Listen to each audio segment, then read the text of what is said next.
नमस्कार, स्वागत है आप सभी का। मैं हूं कृतिका और देश का सबसे भरोसेमंद चैनल डीडी न्यूज पर लेकर हाजिर हूं आपका अपना पसंदीदा शो खबरों का सरपंच न्यूज पंच। और इस कार्यक्रम के जरिए हम आप तक हर रोज वो तमाम खबरें पहुंचाते हैं जिन पर रहती है हम सभी की नजर, क्योंकि न्यूज पंच में सिर्फ खबर नहीं होती बल्कि होती है हर खबर की पूरी पड़ताल।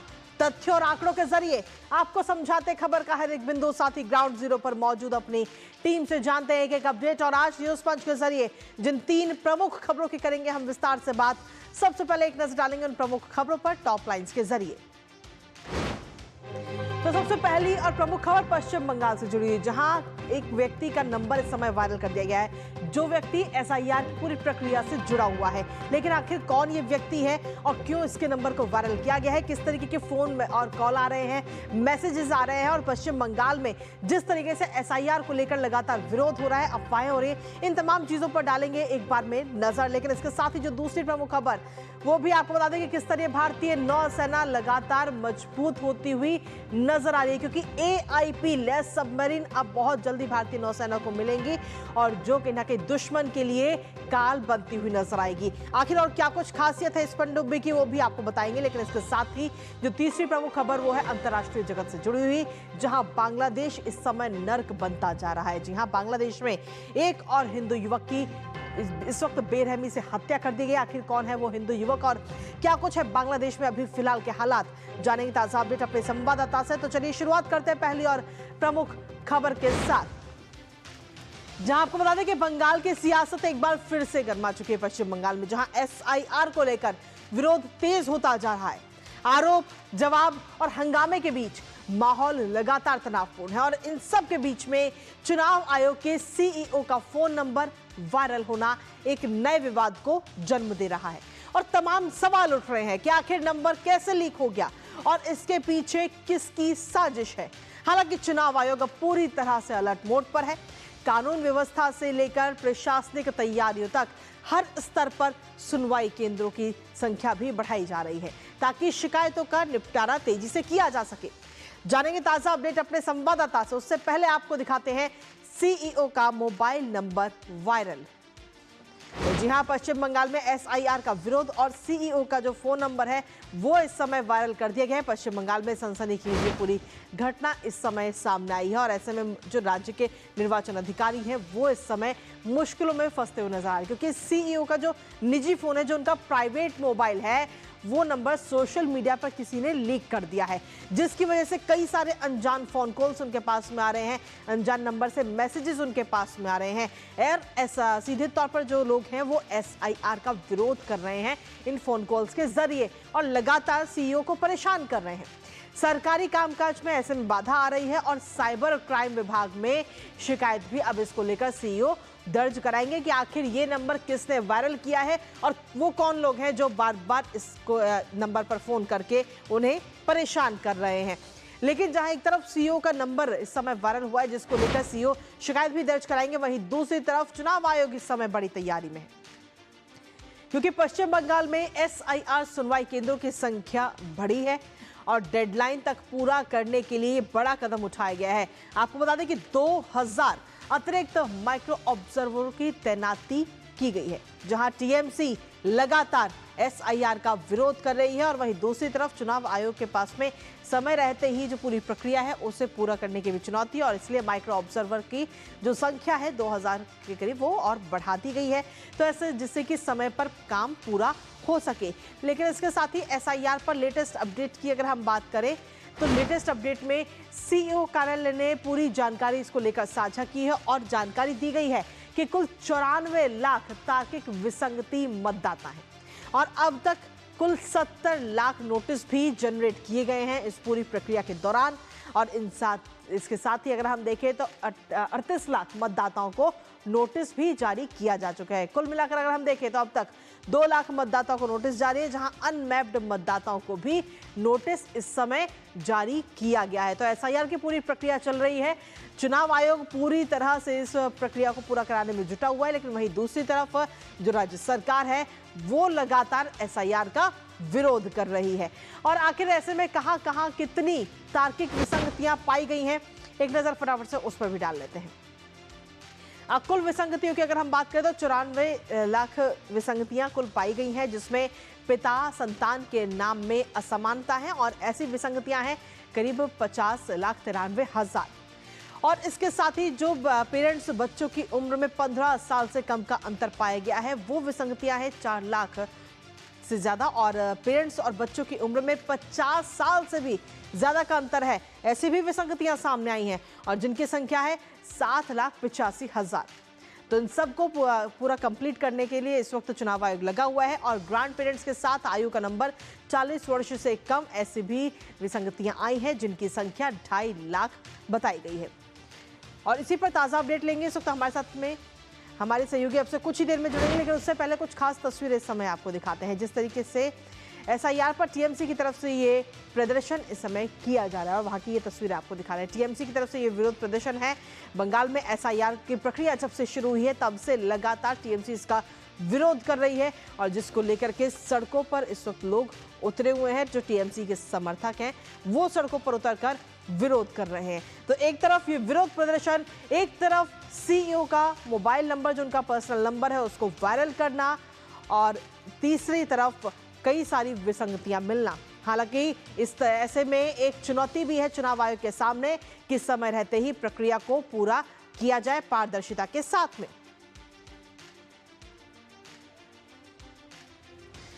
और हमारे साथ इस वक्त हमारे सहयोगी सौरभ दत्ता इस वक्त जुड़ गए हैं, सीधा उनका रुख करेंगे। सौरभ, पश्चिम बंगाल में जब से एसआईआर की पूरी प्रक्रिया शुरू हुई है तब से लगातार इसको लेकर कई तरह की भ्रांतियां, अफवाहें फैलाई जा रही हैं, विरोध किया जा रहा है और अब सीईओ का फोन नंबर वायरल होना जो एक साजिश को दर्शाता है।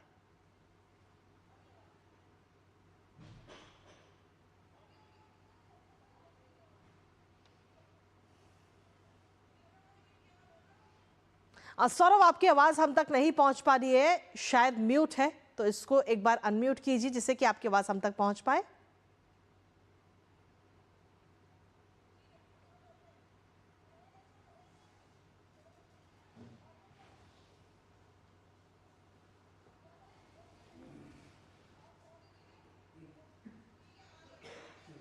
प्रीतिका जी, आवाज आ रही है? जी सौरभ, आपकी आवाज मिल पा रही है, आप अपनी बात पूरी कीजिए। आ रही है? जी हाँ जी। जी देखिए, जो मैं कह रहा था कि सीईओ कार्यालय के तरफ से जो इस मामले को, जैसे सीईओ मनोज कुमार अग्रवाल की जो फोन नंबर है, उनका जो व्यक्तिगत फोन नंबर है, उसको जो वायरल किया गया है, उसको काफी गंभीर तरीके से देखा जा रहा है, क्योंकि सीईओ का कहना है कि ये कोई आम बात नहीं है। जैसे एसआईआर चलते हुए, जैसे पश्चिम बंगाल में लगातार विरोध प्रदर्शन हो रहा है, खुद ममता बनर्जी और टीएमसी के सभी बड़े लीडर्स जिस तरह से एसआईआर के विरोध में हैं, जिस तरह से सीईओ ऑफिस के बाहर लगातार बीएलओ के जो मंच हैं, जो टीएमसी के सपोर्टर्स जो है, जो शिक्षक है जिनका मंच है, वो जैसे लगातार प्रदर्शन कर रहे हैं, उसको चलते हुए जब विरोध प्रदर्शन करके कुछ नहीं हुआ, जब धमकी भरे बयान देकर कुछ नहीं हुआ, तब जाकर एकदम जो अनकॉन्स्टिट्यूशनल है और काफी निंदाजनक एक घटना है कि एक ऑफिसर्स का नंबर वायरल कर देना और उनको डिस्टर्ब करना, उनका जो काम है, अभी जो दूसरे चरण का जो काम चल रहा है, हियरिंग प्रोसेस का काम चल रहा है, वो काफी अहम काम है। और इस वक्त सीईओ को उनका फोन को इस तरह से फोन मैसेज भेजना, लगातार फोन करना कि उनको अपना फोन साइलेंट रखना पड़ रहा है। वो कह रहे हैं कि ऐसे काम कैसे होगा, और इसी के चलते साइबर क्राइम में उन्होंने एफआईआर दर्ज करने की भी बात कही है कि वो दर्ज कराएंगे जी। लेकिन जिस तरीके से हथकंडे अपनाए जा रहे, वो अपने आप में काफी निंदाजनक है। कृतिका जी, इसके साथ ही सौरभ, अगर हम देखें तो चुनाव आयोग भी पूरी मेहनत के साथ लगातार अपना काम कर रहा है जिससे कि समय रहते ही काम पूरा किया जा सके और इसको लेकर 2000 माइक्रो ऑब्जर्वर की तैनाती और की जा रही है। जी देखिए, ये एक तरफ से इस तरह से हथकंडे अपनाया जा रहा है, दूसरी तरफ चुनाव आयोग का ये कहना है कि वो अपना काम करेंगे और इसीलिए जो हियरिंग सेंटर्स है उनके बढ़ोतरी किया गया है। जो बात सामने आ रही थी एसआईआर प्रोसेस के दौरान, जैसे स्टूडेंट्स जो यहाँ पे नहीं रहते हैं, जो वर्क के वजह से, अपने कर्म संस्थान के वजह से किसी और स्टेट में रहते हैं, उनको हियरिंग प्रोसेस में दिक्कत ना हो, इसके लिए उनको फैमिली मेंबर्स को ये इजाजत दिया गया है कि फैमिली का कोई भी मेंबर जाके कोई भी डॉक्यूमेंट्स दे सकता है। यहाँ तक के पर्याय माइग्रेंट जो वर्कर्स है उनके लिए भी एक अलग से पोर्टल खुला गया है ताकि उनको भी कोई दिक्कत ना हो, और साथ ही साथ माइक्रो ऑब्जर्वर्स और माइक्रो ऑब्जर्वर्स नियोग भी किए गए हैं। तो चुनाव आयोग अपना काम कर रही है। चुनाव आयोग का ये कहना है कि जितना इस तरीके से हथकंडे अपनाए जाएंगे, चुनाव आयोग डरने वाला नहीं है, चुनाव आयोग रुकने वाला नहीं है, चुनाव आयोग थमने वाला नहीं है। जो एसआईआर का स्पिरिट है कि कोई भी वैध वोटर का नाम ना छूटे और कोई भी अवैध वोटर का नाम रह ना जाए, वो आखिर तक चुनाव आयोग करके रहेगी। लेकिन ये जो फोन नंबर जो वायरल हुआ है, वो जो हथकंडे अपना रहे हैं, इसके चलते सीओ का कहना है कि आगे चल के कोई और हथकंडे ना अपनाए, इसके लिए एफआईआर दर्ज करना जरूरी है। लेकिन किसी भी हालत में निर्वाचन कमीशन अपने जो लक्ष्य है वो नहीं हटेंगे। चलिए, बहुत बहुत शुक्रिया सौरभ, तमाम जानकारी और अपडेट्स हमारे साथ साझा करने के लिए, इस महत्वपूर्ण खबर से जुड़ी हुई। और इसी के साथ चलिए अब रुक करते हैं हमारी अगली महत्वपूर्ण खबर का। समुद्र में भारत का दबदबा अब और मजबूत होने जा रहा है। जी हां, दुश्मन की नींद उड़ाने की तैयारी पूरी है, क्योंकि अब सिर्फ सतह पर नहीं बल्कि पानी के नीचे भी भारत की ताकत बोलेगी। एआईपी तकनीक से लैस पनडुब्बियां दुश्मन के लिए काल साबित होंगी। दरअसल ये ऐसी पनडुब्बियां हैं जो हफ्तों तक बिना सतह पर आए ऑपरेशन करने में पूरी तरह सक्षम है। न आवाज, न निशान, और बस सटीक वार। जी हां, जर्मन चांसलर फ्रेडरिक मर्ज की भारत यात्रा से दोनों देशों के बीच रक्षा संबंधों में नया आयाम जुड़ने जा रहा है, जिसका नाम है प्रोजेक्ट 75I। आखिर क्या है ये प्रोजेक्ट और कैसे भारतीय नौसेना होगी और मजबूत, बताएंगे आपको, साथ ही करेंगे चर्चा अपने संवाददाता से। उससे पहले आपको दिखाते हैं नहीं बचेंगे भारत के दुश्मन। तो जी हां, भारत के दुश्मन अब बिल्कुल नहीं बचेंगे। भारतीय नौसेना को नेक्स्ट जेन सबमरीन बहुत जल्द मिलने जा रही हैं, और इसके जरिए अगर हम देखें तो प्रोजेक्ट 75I के तहत ये 6 पनडुब्बियां भारत को मिलेंगी। भारत और जर्मन कंपनी के बीच में ये अहम समझौते पर हस्ताक्षर, और साथ ही मझगांव डॉकयार्ड लिमिटेड और TKMS की दोनों की तरफ से ये डील साइन हुई है। और इस डील की जब हम बात कर रहे हैं तो ये डील थोड़ी बहुत नहीं बल्कि 72,000 करोड़ रुपए की ये डील है जिस पर हस्ताक्षर, और साथ ही हिंद महासागर में इसके जरिए कहीं ना कहीं भारत की जो ताकत है वो और ज्यादा मजबूत होती हुई नजर आएगी। लेकिन आखिर प्रोजेक्ट 75I क्या है जिसको लेकर ये डील साइन होगी, सब वो भी आपको बताते हैं। दरअसल युद्ध क्षमता मजबूत करने पर भारतीय नौसेना का बड़ा ये प्रोजेक्ट है, जहां पनडुब्बियों में AIP तकनीक का इस्तेमाल और साथ ही उन्नत तकनीक है। पनडुब्बियां बनाने का लक्ष्य और साथ ही समुद्री चुनौती का मुंहतोड़ जवाब इसके जरिए दिया जाएगा। पानी के नीचे भारत का दबदबा लगातार बढ़ रहा है। युद्ध क्षमता जो है वो भारत की और मजबूत करने का मकसद है प्रोजेक्ट 75I के पीछे। आखिर लेकिन AIP तकनीक क्यों इसे खतरनाक माना जाता है और दुश्मन का काल इसको माना जा रहा है, वो भी आपको बताते हैं। AIP यानी कि एयर इंडिपेंडेंट प्रोपल्शन, इसकी फुल फॉर्म, और लंबे समय तक ये समुद्र के अंदर रहने में पूरी तरह से कारगर है। लंबे समय तक समुद्र में अंदर रहकर ही ये दुश्मन के खिलाफ कार्रवाई करने में पूरी तरह से सक्षम है। दुश्मन की गतिविधियों पर नजर रखने में पूरी तरह से सक्षम है। साथ ही अगर अचानक हमला करने में भी ये पूरी तरह से माहिर है, और ऐसे में दुश्मन भी इसे ट्रैक नहीं कर पाएगा। तो ये तमाम वो इसकी खूबियां हैं जो इसको अपने आप में और मजबूत बना रही हैं। लेकिन आखिर कैसे मेक इन इंडिया का अभियान जो है उसको कैसे और आगे बढ़ाया जा रहा है इस पनडुब्बी के जरिए, वो भी आपको बताते हैं। दरअसल मझगांव डॉकयार्ड में ये सभी पनडुब्बियां बनाई जाएंगी। मेक इन इंडिया से देश लगातार आत्मनिर्भर हो रहा है। रक्षा औद्योगिक क्षमता में भी इजाफा हो रहा है, लेकिन साथ ही रोजगार के भी नए रास्ते खुलते हुए नजर आ रहे हैं। और इसी पर ताजा अपडेट के लिए सीधा रुख करते हैं हमारे सहयोगी विशाल बैरिस्टो का। विशाल, जर्मन चांसलर फ्रेडरिक मर्ज इस समय भारत की यात्रा पर है, और इसी बीच 72,000 करोड़ की सबमरीन डील, और खास बात यह कि ये ताकत सिर्फ हथियार नहीं बल्कि आत्मनिर्भर भारत की भी पहचान है।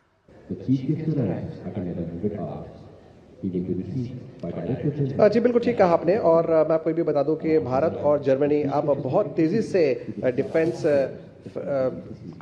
डील के लिए आगे बढ़ रहे हैं और ये जो डील मिली है वो स्पेन को पछाड़ते हुए जर्मनी को मिली है और जर्मनी चाहता है कि भारत में ज़्यादा से ज़्यादा उसका फुटप्रिंट बढ़े। लेकिन ये टाइमिंग बहुत इंपॉर्टेंट है कि जर्मन चांसलर यहाँ पर आए हैं और ये डील साइन हो रही है। जो हम आपने बताया जैसे दर्शकों को कि ये इतनी इंपॉर्टेंट इसलिए है क्योंकि ये हफ्तों तक पानी के अंदर रह सकती है सबमरीन और 60% तक इसको मेड इन इंडिया बनाना है। 6 कन्वेंशनल जो हम सबमरीन्स की बात करें नॉन कन्वेंशनल की, उसमें इलेक्ट्रिक और डीजल से ये चलेंगी और ये न्यूक्लियर सबमरीन का सस्ता सब्स्टिट्यूट है, इसलिए भी ये ज़्यादा इंपॉर्टेंट है। हमने देखा किस तरह से ऑपरेशन सिंदूर में जब इंडियन नेवी ने इंडियन ओशन के अंदर नॉर्थ में अपना एडवांस किया तो किस तरह से पाकिस्तान उससे घबरा गया था। लेकिन पाकिस्तान को चाइना का पूरा सपोर्ट मिला हुआ है, इसलिए ज़रूरी है कि हमें टू वॉर फ्रंट के लिए हमेशा फ्यूचर रेडी रहना है और चाइना के घुसपैठ लगातार इंडियन ओशन में बढ़ती चली जा रही है, इसलिए भी ये प्रोजेक्ट ज़रूरी है। आपने प्रोजेक्ट 75I की बात करी, I स्टैंड्स फॉर इंडिया, और इसलिए ये सबमरीन जो है जो 6 हमें मिलने वाली है फ्यूचर के अंदर जैसे मजगांव डॉकयार्ड बनाएगा वो हमारे लिए बहुत इंपॉर्टेंट हो जाता है। कृतिका जी, इसके साथ ही विशाल इस पनडुब्बी को भारतीय तकनीक, भारतीय इंजीनियर और भारतीय नौसेना की जरूरतों के मुताबिक पूरा डिजाइन यानी नेक्स्ट जेन सबमरीन। कृतिका, जब हम बात करते हैं मेक इन इंडिया की तो उसमें सबसे पहले कि लॉन्ग टर्म में हमको टेक्नोलॉजी ट्रांसफर देगा जर्मनी और उसके अलावा हम इसको यहीं पर इंडिया में बनाएंगे। तो सबसे पहले जिस तरह से दुनिया में हालात बदलते चले जा रहे हैं तो सप्लाई चेन एक बहुत बड़ा इशू हो जाता है। ऐसे में अगर हमारे पास अपनी टेक्निक है, अपना डिजाइन है तो हम उसका सब्स्टिट्यूट और उसके पार्ट्स इमीडिएटली तैयार कर सकते हैं, इसलिए ये बहुत इंपॉर्टेंट हो जाता है। और जैसे कि आपने बताया है कि ये इंफ्रारेड सिग्नेचर से चलने वाली है और ये इलेक्ट्रिक डीजल सबमरीन है। हमारा जो सबमरीन का प्रोजेक्ट है वो अब फेज आउट होने के स्टेज पर आ गया है, इसलिए ये सबमरीन जो 6 हमें मिलने वाली है वो भारतीय नौसेना के लिए बहुत ज्यादा उपयोगी भी होगी और जरूरी भी है। बहुत बहुत शुक्रिया विशाल, तमाम जानकारी हमारे साथ साझा करने के लिए, इस महत्वपूर्ण खबर से जुड़ी हुई। और इसी बीच न्यूज पंच वक्त एक छोटे से ब्रेक का है, कहीं मत जाएगी क्योंकि ब्रेक के उस पार भी खबरों का सिलसिला लगातार जारी है। अज सारे मोहल्ले हाजी खुशियों दी तुम्बी बाजी हर स्वाद दिले चटकारे नचते ने सारे बाजी लोड़ी दी बधाइयां अज मिलके जश्न मनावांगे लोड़ी दियां लख लख बधाइयां हो असली मसाले सच सच MDH जब धरती चीर कर निकलता है लोहे का पत्थर और मिलता है मोंगिया के जोश से, फिर तपता है, पिघलता है और बनता है फौलाद। अब होता है सरिया सारी खूबियों के साथ। मोंगिया स्टील, मजबूत देश का मजबूत सरिया। नफीस जी 45 साल की उम्र में हार्ट अटैक से अचानक चले गए। टर्म लाइफ इंश्योरेंस के पैसों से उनके बच्चों की पढ़ाई में सहारा मिलेगा। पॉलिसी बाजार ने क्लेम के वक्त फैमिली का पूरा साथ दिया। पॉलिसी बाजार पे 1 करोड़ का टर्म लाइफ इंश्योरेंस सिर्फ 400 रुपए महीने से शुरू। टिंग टिंग, आपके लिए एक फेस्टिवल ऑफर है। QR कोड स्कैन करो, UPI पिन डालो और 10,000 रुपए आपके बैंक अकाउंट में। पिन डालूंगा तो पैसा खट से आएगा नहीं, झट से कट जाएगा।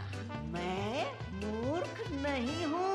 आलिया, UPI कहता है UPI पिन पैसे भेजने के लिए होता है, पाने के लिए नहीं। इस बात को याद रखें और कहें मैं मूर्ख नहीं।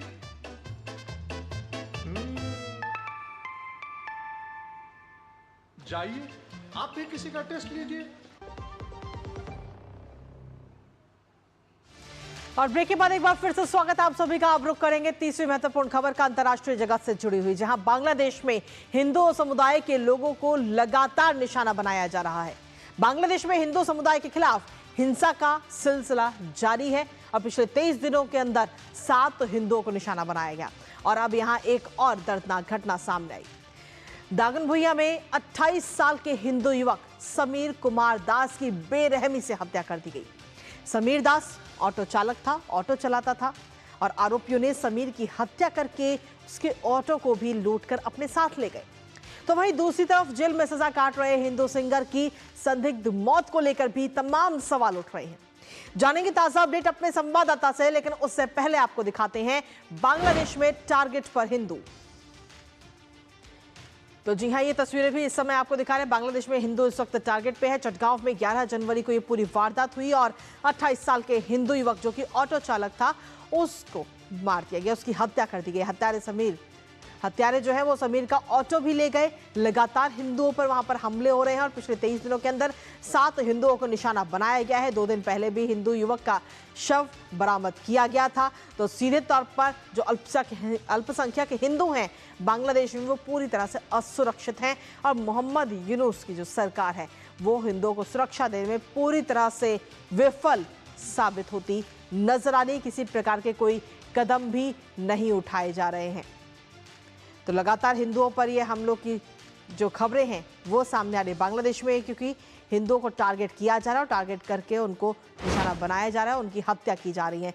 इन सब के बीच में अवामी लीग के हिंदू लीडर की मौत का मामला सामने आया, जहां हिंदुओं के लिए बांग्लादेश इस समय नर्क बनता जा रहा है और किस तरीके से हिंदू सिंगर प्रलय चौकी की इलाज ना मिलने की वजह से मौत हो गई है। जेल में बंद थे, सजा काट रहे थे और अचानक से उनको दिल का दौरा पड़ता है, जिसके बाद तुरंत उन्हें अस्पताल ले जाया गया और अस्पताल में उन्होंने दम तोड़ दिया।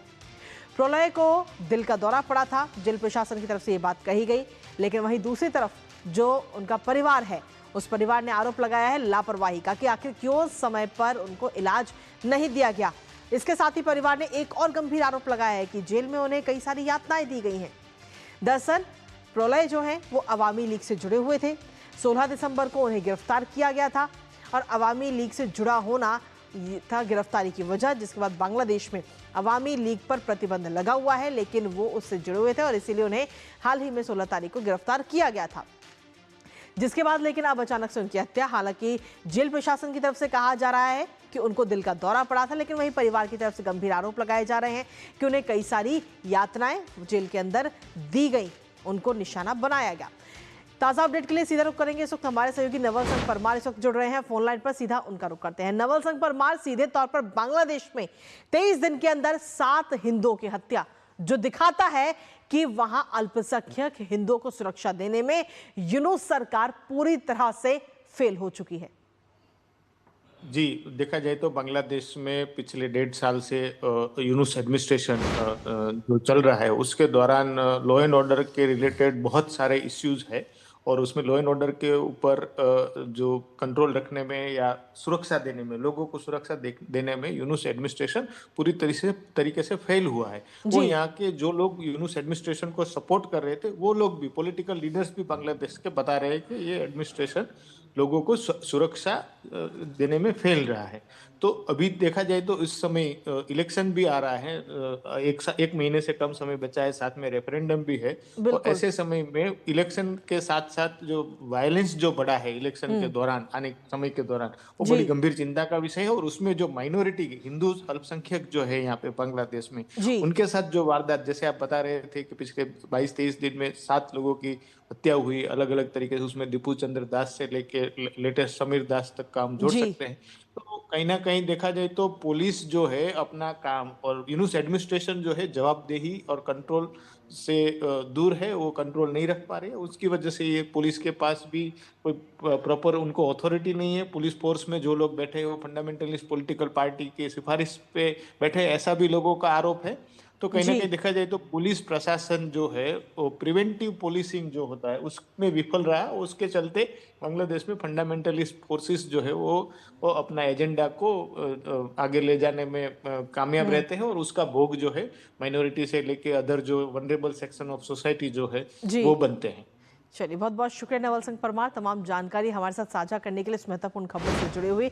तो सीधे तौर पर अल्पसंख्यक हिंदू किस तरीके से वहां पर पूरी तरह से इस वक्त सुरक्षा बिल्कुल नहीं मिल पा रही है, इसको लेकर के कई सारे सवाल उठ रहे हैं। लेकिन वहीं दूसरी तरफ अगर हम देखें तो इस्लामिक कट्टरता का भी उभार सीधे तौर पर देखने को मिल रहा है, क्योंकि हादी की हत्या के बाद में बांग्लादेश में लगातार हालात बिगड़ रहे हैं। हिंदू समेत अल्पसंख्यकों पर जो हमलों की जो संख्या है वो लगातार वहां पर बढ़ रही है और इसके साथ ही चुनाव से पहले सांप्रदायिक हिंसा की खबरें भी लगातार सामने आ रही हैं। भारत ने भी जो लगातार इस तरीके के अल्पसंख्यकों पर हमले हो रहे हैं उनकी कड़ी आलोचना भारत की तरफ से भी की गई। 25 दिन में कई हिंदू युवकों की हत्या वहां पर कर दी गई है और हिंदू समेत अल्पसंख्यकों पर जो हमलों की संख्या है वो बढ़ी है। 18 दिसंबर को दीपू चंद्र दास की हत्या कर दी गई थी और उसका जो वीडियो है वो मार्मिक वीडियो भी हम सभी ने देखा। लेकिन इसके साथ ही कट्टरपंथियों की भीड़ ने पीट कर हत्या कर दी। 25 दिसंबर को अमृत मंडल की भी हत्या हुई। तो किस तरीके से पिछले कुछ दिनों के अंदर लगातार एक एक करके कुछ हिंदू युवकों को निशाना बनाया जा रहा है, उसकी जीती जागती सीधी तौर पर एक उदाहरण हमें देखने को मिल रहा है कि बांग्लादेश में इस वक्त हिंदू किस तरीके से और किस माहौल में जीने को मजबूर है। नजर इस पूरी खबर पर लगातार बनी रहेगी, लेकिन इसी के साथ फिलहाल न्यूज पंच में मुझे और हमारी पूरी टीम को दीजिए अनुमति। दोपहर 2 बजे फिर होगी आपसे मुलाकात। तब तक के लिए नमस्कार।